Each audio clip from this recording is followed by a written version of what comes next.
Hi guys, we're back here in Hanoi at nagbalik kami uli dito sa La Selva Hotel. So ito uli yung ni-reserve namin before we went to before we go to to Sapa, no?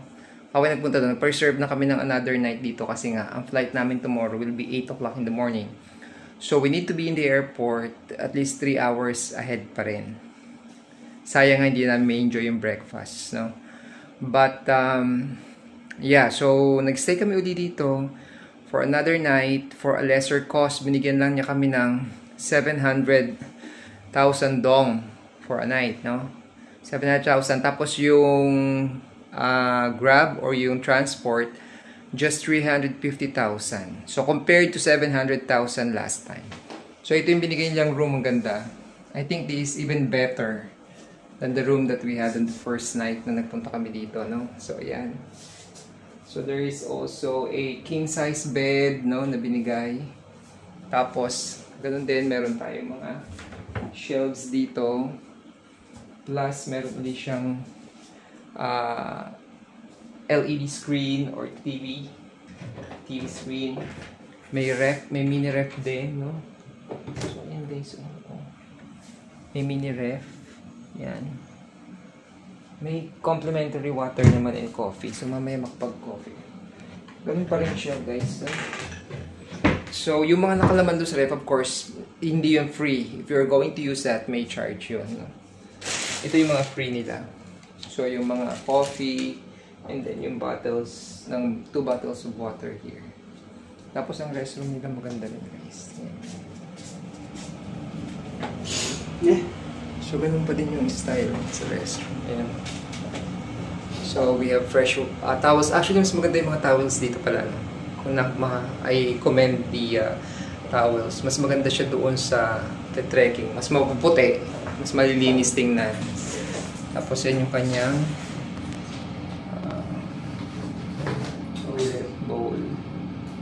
Tsaka yung lavatory. Tapos, may free uli ng mga toothbrush. Okay. Tapos, yun yung hand sanitizer nyo, hand wash. No? Tapos, of course, meron dito shower and shampoo. Shower gel and shampoo. Yan. Tapos, yung pintura, parang Japanese style. Well, Vietnamese style. No? Tapos, may mirror ka dito. Aside from having the mirror, of course, doon sa ating restroom. Tapos, I like the background kasi bricks siya. Bricks, no? Brick style dito. Yan. Tapos, dito, okay na yung nyo. Pag mag-charge kayo, yung male and female, pwede naman, no? Kaya lang, hindi sumasaksak. Hindi sumasakto. Nalaglag, teka. Male and female, pwede siya. Kaya medyo matigas. Mas maganda kung bilog na lang yung dadalhin nyo yung male. Ano siya eh. Mga talon.